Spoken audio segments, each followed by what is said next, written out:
Hello everyone, welcome to Excel in Education. Friends, आज की ये वीडियो हमारी हायर एजुकेशन से संबंधित प्रश्नों को लेके है। जो कि प्रश्न जो आपकी इस वीडियो में मैं दे रही हूँ यहाँ पर, वो आपके 2021 में पूछे गए हैं। तो ये सेट 1 है, ठीक है। इसी तरह से बाकी सेट्स को भी हम यहाँ पर डिस्कस कर लेंगे अदर वीडियोज़ में। तो आप लोग चैनल को सब्सक्राइब ज़रूर करिए और चैनल पर बने रहिए। वीडियो पसंद आएगी तो लाइक एंड शेयर ज़रूर करिएगा। इसके पहले भी मैंने वीडियो डाल रखी हैं, तो आप नीचे डिस्क्रिप्शन में लिंक है, प्लेलिस्ट दी हुई है, वहाँ पे देख सकते हैं। और डिस्क्रिप्शन में ही टेलीग्राम चैनल का भी लिंक है, तो आप टेलीग्राम चैनल को ज्वाइन करिए, ताकि मुझे कोई और कंटेंट देना है या पेपर्स की PDF वगैरह देती हैं, प्रीवियस ईयर पेपर, तो वो मैं वहाँ पर टेलीग्राम चैनल पे भी दे सकूँ, ठीक है। तो आप लोग चैनल को सब्सक्राइब ज़रूर करिए और टेलीग्राम चैनल को ज्वाइन करिए। प्लेलिस्ट ज़रूर देख लीजिएगा, क्योंकि इस चैनल पे आपकी नेट पेपर फर्स्ट और सेकंड पेपर एजुकेशन की भी तैयारी कराई जा रही है। तो HESC के लिए GS का हम पोर्शन कवर कर रहे हैं, और साथ ही साथ एजुकेशन से संबंधित जो भी आपको कंटेंट देखना है वो भी आप देख सकते हैं। नेट का और HESC का लगभग सेम है, तो आप वहाँ से देख सकते हैं। चलिए फ्रेंड्स, स्टार्ट करते हैं। ये सेट 1 है, ठीक है। उसके बाद हम यहाँ पे क्वेश्चंस को देखते हैं। किसी नए क्षेत्र में नई प्रजाति का प्रभावी अवस्थापन होना कहलाता है। तो इसका सही ऑप्शन क्या है? 21, ठीक है। अस्थापन जिसको बोलते हैं, तो किसी नए क्षेत्र में नई प्रजाति का प्रभावी अवस्थापन अस्थापन या 21 कहलाता है। और समुदायों का जो पूर्ण क्रम होता है एक निश्चित स्थान पर बदलता है, उसे क्या कहते हैं? क्रमक कहते हैं, ठीक है। तो इस तरह से ये हो गया आपका ज्योग्राफी से संबंधित था। यहाँ पर देखिए, निम्न में से कौन सा युग्म सुमेलित नहीं है? इसमें मैचिंग के लिए पूछ रहा है, तो इसका जो सही ऑप्शन है वो क्या है? बी है। तो बी क्या है? जो ये राष्ट्रीय उद्यान है, ये यहाँ पर क्या है? यहाँ पर तेलंगाना में है, मध्य प्रदेश में नहीं है। तो ये क्या है? ये सही नहीं है। इस तरह से बाकी आप देख सकते हैं, ठीक है। और वैसे में ये जो पूरे भी जो भी राष्ट्रीय उद्यान हैं जो अभी 2022 में जो भी करेक्शन हुए हैं या कुछ और नए बने हैं, वो मैं सारे आपको करंट अफेयर के टॉपिक में दे दूँगी, ठीक है। तो चैनल पर आप लोग बने रहिएगा, क्योंकि यहाँ पर आपकी तैयारी अच्छी करवाई जा रही है। तीसरा क्वेश्चन देखते हैं। वर्तमान में अधिकांश विद्युत का उत्पादन निम्नलिखित में से मुख्यतः किसके उपयोग पर आधारित था? तो जिसका सही आंसर है वो क्या है? जीवाश्म ईंधन जलाने से, ठीक है। तो यहाँ पर क्या है? भारत सरकार विद्युत मंत्रालय के अनुसार 2022 तक भारत में जो विद्युत क्षमता थी वो कितनी थी? करीब थी, इसका जो डाटा था 402 और 817 मेगावाट, ठीक है। तो इसमें क्या था? जीवाश्म ईंधन, कोयला, लिग्नाइट, गैस, डीजल, ये सब पे आधारित जो क्षमता थी वो यहाँ पर 58.6% रहा है। आगे देखते हैं, नेक्स्ट क्वेश्चन क्या है? इटाई बीमारी, क्योंकि आपका क्या है, उसमें एनवायरनमेंट का भी पोर्शन है, जो आपका GS का पोर्शन है उसमें, तो ये भी यहाँ पर कवर करता है कि बीमारियाँ कौन कौन सी किसके द्वारा होती हैं। तो जो इटाई बीमारी है, ये क्या है? कैडमियम से होती है। ये केमिकल है, कैडमियम नामक रसायन से होती है। और इसी में एक और बहुत इंपॉर्टेंट पूछा जाता है, मरकरी, Hg जिसको बोलते हैं। तो यहाँ पे इससे कौन सी होती है? मिनीमाता रोग होता है, ठीक है। ये काफ़ी पूछा जाता है। तो ये जो है मिनीमाता रोग मरकरी, पारे के जो है पॉल्यूशन से होती है, ठीक है। तो इस तरह से ये दो आपको इम्पॉर्टेंट है, ये याद रखना है। अक्सर पूछी जाने वाली है, नेट में काफ़ी पूछी जाती हैं और HESC में भी काफ़ी पूछी जाती हैं। नेक्स्ट है, भास्कराचार्य की कृति लीलावती का फारसी भाषा में अनुवाद किसने किया था? तो इसमें सही आंसर क्या है? फैजी। लीलावती क्या है? ये गणित विषय का महत्वपूर्ण ग्रंथ है, और ये जो है किस में लिखा गया था? संस्कृत भाषा में, ठीक है। तो और फैजी कौन थे? ये अकबर के शासनकाल में थे। तो इसका सही ऑप्शन क्या है? फैजी। मतलब इसकी जो सही और भी अदर ऑप्शन है उनको भी हम यहाँ डिस्कस करते चलते हैं, ठीक है। अनहैप्पी इंडिया के लेखक कौन है? तो ये है लाला लाजपत राय। सभी को पता है लाला लाजपत राय कौन थे? ये गरम दल के, भारतीय राष्ट्रीय कांग्रेस में गरम दल के नेता थे, ठीक है। इन्हीं को क्या कहा जाता है? अगर इनके बारे में और जाने तो शेरे पंजाब या पंजाब केसरी, अगर कभी इस नाम से भी पूछा जाए, उपनाम से भी पूछा जाता है, तो शेरे पंजाब या पंजाब केसरी तो कौन है? लाला लाजपत राय जी हैं, ठीक है। अब आगे देखिए, निम्न को कालक्रमानुसार व्यवस्थित कीजिए और नीचे दिए गए कूट से सही उत्तर का चयन करिए। तो ये आपको सही क्रम में देना है। तो यहाँ पर देखिए, इसका सही है, पहले वेद हैं, ठीक है, फिर ब्राह्मण ग्रंथ हैं, आरण्यक हैं, उपनिषद और वेदांग। वेदों की संख्या कितनी है? सभी को पता है। उपनिषद की संख्या कितनी है? 108 है, ठीक है। आगे देखते हैं, जियोग्राफिया नामक पुस्तक निम्नलिखित में किसने लिखी थी? तो ये किसने लिखी थी? टॉलमी, है ना। तो यहाँ पर टॉलमी ने क्या बताया था कि इन्होंने बताया कि सूर्य और चंद्रमा पृथ्वी की परिक्रमा करते हैं, लेकिन फिर इसका जो विरोध किया था किसने? कोपरनिकस ने किया था। टॉलमी ने मतलब पृथ्वी केंद्रित सिद्धांत दिया था और कोपरनिकस ने सूर्य केंद्रित सिद्धांत द्वारा इसका खंडन किया था। ठीक है, तो ये हो गया, अपोजिट कौन थे? टॉलमी के कोपरनिकस। निम्नलिखित में से कौन क्रांतिकारी सिल्क पत्र षड्यंत्र से संबंधित था? तो इसका जो सही ऑप्शन है वो ओबैदुल्ला सिद्दीकी। अब ये था क्या? सिल्क पत्र जो षड्यंत्र था ये आपका 1913 से 1920 तक ये देवबंदी नेताओं के द्वारा संचालित एक आंदोलन था। तो ठीक है, ये एक आंदोलन था जिसमें कि भारत को जो उस समय के और अदर शासन थे जैसे कि तुर्की, इंपीरियल, जर्मनी, अफगानिस्तान, इनके सहयोग से ब्रिटिश शासन से मुक्त कराना था। ठीक है, तो इसका ये एक उद्देश्य था। निम्नलिखित में से कौन सरकारी आयोग का एक सदस्य था? यह आपका इकोनॉमिक्स से पार्ट से है। तो इसमें कौन था?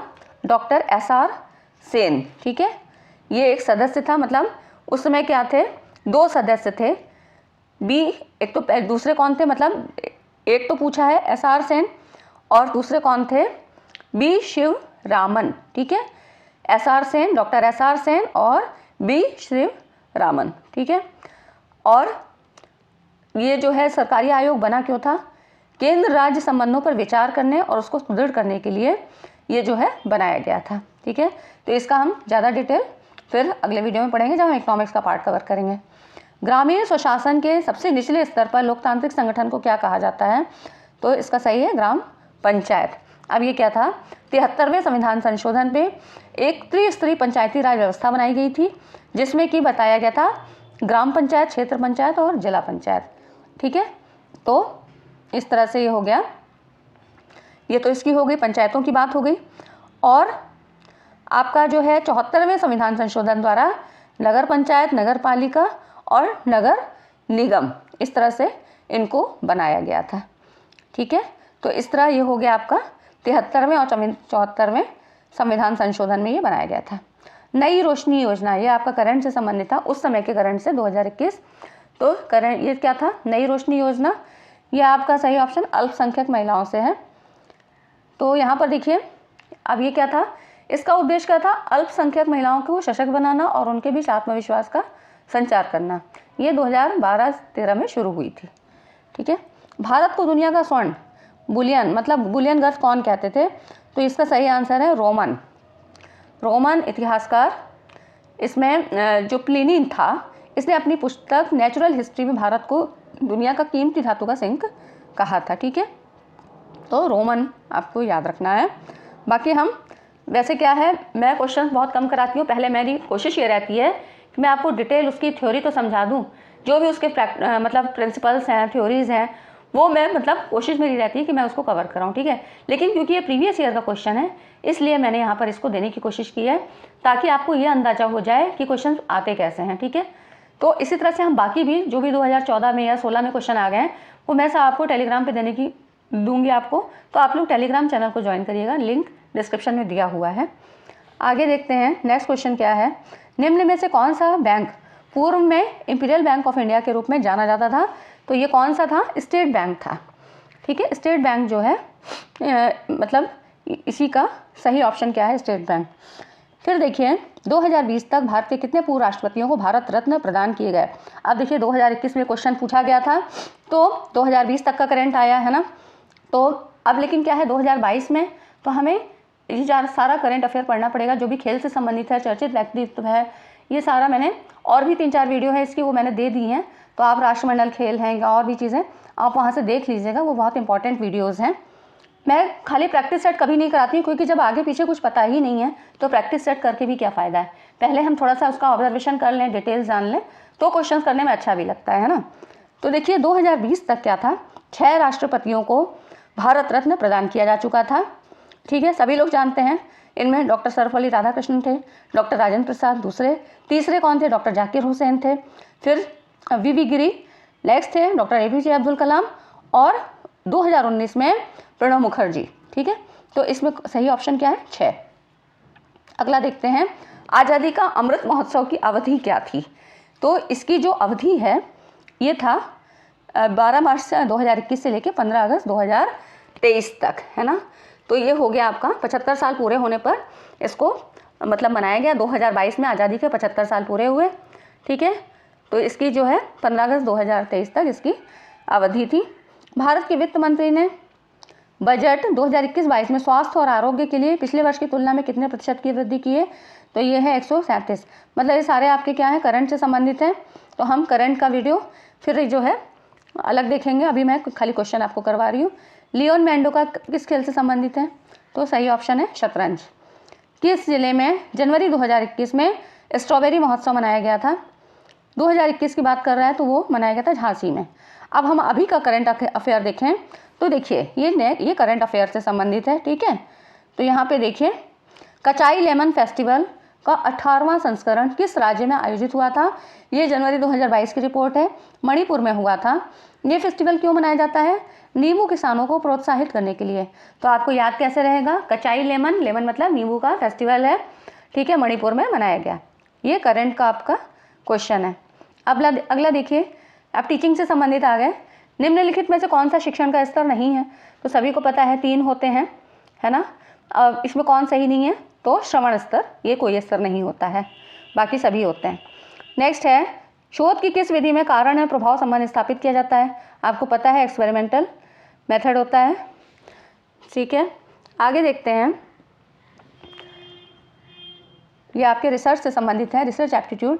एक अच्छी परिकल्पना की निम्नलिखित में से कौन सा सही और सही, कौन सी या विशेषता है या है, यानी एक भी हो सकता है, 2 भी हो सकते हैं। तो इसमें क्या है? फर्स्ट और सेकंड दोनों होगा, मतलब संप्रत्यात्मक स्पष्टता और व्याख्या की परीक्षणिकता, है ना। तो ये आपका सी ऑप्शन है।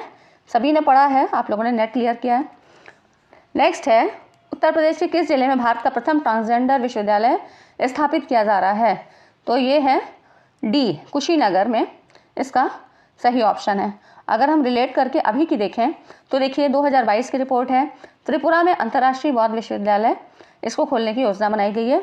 26 सितंबर 2022 को त्रिपुरा विधानसभा ने मनुबांकुल में धम्मदीपा अंतर्राष्ट्रीय बौद्ध विश्वविद्यालय की स्थापना के लिए एक विधेयक पारित किया है, ठीक है। इस विश्वविद्यालय में बौद्ध धर्म, विज्ञान, प्रौद्योगिकी, चिकित्सा, दंत चिकित्सा, प्रबंधन, कानून और अन्य व्यावसायिक पाठ्यक्रम के अध्ययन को बढ़ावा देंगे। और कौन कौन से विषय हैं? इतिहास, संस्कृति, दर्शन और कला, ये सब वर्ग के विषय को भी शामिल किया गया है, ठीक है। और दूसरी रिपोर्ट क्या है? लद्दाख में, काफ़ी इंपॉर्टेंट है, केंद्रीय विश्वविद्यालय की स्थापना की गई है। तो केंद्रीय विश्वविद्यालय संशोधन अधिनियम 2021 के अंतर्गत केंद्र शासित प्रदेश लद्दाख में एक केंद्रीय विश्वविद्यालय की स्थापना का प्रावधान किया है। ये मतलब ये एक अधिनियम पारित हुआ था, कब हुआ था? 5 अगस्त 2021 को, ठीक है। तो ये आपका करंट से संबंधित है। अगला देखिए, निम्नलिखित में से ICT से संबंधित क्वेश्चन आ गए, कौन ईमेल से संबंधित नहीं है ना। तो यहाँ पर देखिए कौन ईमेल से संबंधित नहीं है।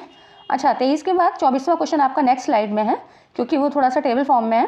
तो यहाँ पर देखिए कौन ईमेल से संबंधित नहीं है? तो नेटस्केप इसका राइट ऑप्शन। बाकी सभी क्या हैं? ये ईमेल से संबंधित हैं। अगर हम JPEG को देखें तो संगणक के संदर्भ में JPEG फाइल में होता है, क्या होता है? तो ग्राफिक्स, ठीक है। इसका राइट ऑप्शन क्या हुआ? ग्राफिक्स होगा। आगे देखते हैं, फिर यहाँ पर देखिए 24वां क्वेश्चन है, कौन सुमेल नहीं है, है ना। तो यहाँ पर क्या है? आपकी हायर एजुकेशन से संबंधित आपके संस्थान है और स्थापना वर्ष है। तो यहाँ पर ये देखिए, इसमें सही जो है विश्वविद्यालय अनुदान आयोग 1956 में बना था।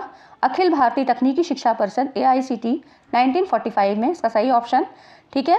वैज्ञानिक और औद्योगिक अनुसंधान परिषद 1942 में, और भारतीय सामाजिक विज्ञान अनुसंधान परिषद 1969 में, ठीक है। ये याद रखिएगा, मैं वैसे पूरा एक टेबल इसकी दे दूंगी आपको। फिर यहाँ पर देखिए, बाइनरी नंबर सिस्टम में कितने प्रतीक प्रयोग में लाए जाते हैं? सभी को पता है 2 होते हैं, 0 और 1 के फॉर्म में होता है ना। तो बिट क्या है? कंप्यूटर मेमोरी की सबसे छोटी इकाई। कभी ऐसे भी पूछा जा सकता है कि बाइनरी डिजिट कहते हैं 0 और 1 को, या बिट कहते हैं। और बिट क्या है? सबसे छोटी इकाई होती है मेमोरी के, कंप्यूटर मेमोरी की सबसे छोटी इकाई, ठीक है। तो एक क्वेश्चन से आप 2-3 क्वेश्चन बना सकते हैं। 1 पेटाबाइट निम्नलिखित में किसके लगभग बराबर होता है? अब देखिए इसके लिए पूरी टेबल याद होनी चाहिए। इसका सही ऑप्शन क्या है, 1024 टेराबाइट। तो वो टेबल मैंने यहाँ पे पीछे दी है, देखिए यहाँ पर 1 किलोबाइट आपका 1024 बाइट है ना। इस तरह से kilobyte, megabyte, gigabyte, terabyte, petabyte, फिर बाकी और भी हैं, ये नहीं पूछे जाते हैं, लेकिन ये आगे के देखिए पेटाबाइट तक तो पूछा ही गया है। तो इस तरह से आप ये टेबल देख लीजिएगा और आपको याद हो जाएगा, एक सीक्वेंस याद कर लीजिएगा। और अगर इस तरह से भी आता है, देखिए यहाँ पर पावर के फॉर्म में है, तो वो भी आप बता ले जाएंगे, है ना। ये टेबल एक बार देख लीजिएगा, आपको कोई कन्फ्यूज़न नहीं होगा। नेक्स्ट हम देखते हैं और कुछ लास्ट क्वेश्चन। इंटरनेट में निम्नलिखित में से कौन सा सर्च इंजन नहीं है? तो कौन सा सर्च इंजन नहीं है? ये सारे ही हैं, बिंग होता है, गूगल, याहू, और नहीं है तो कौन सा नहीं है? विंडोज़ नहीं होता है, ठीक है। फिर देखिए नेक्स्ट और लास्ट क्वेश्चन है, एपिडेमियोलॉजी शब्द किससे संबंधित है? तो ये किससे संबंधित है? सार्वजनिक स्वास्थ्य के अध्ययन से, है ना। तो इस तरह से ये हो गया आपका, ठीक है।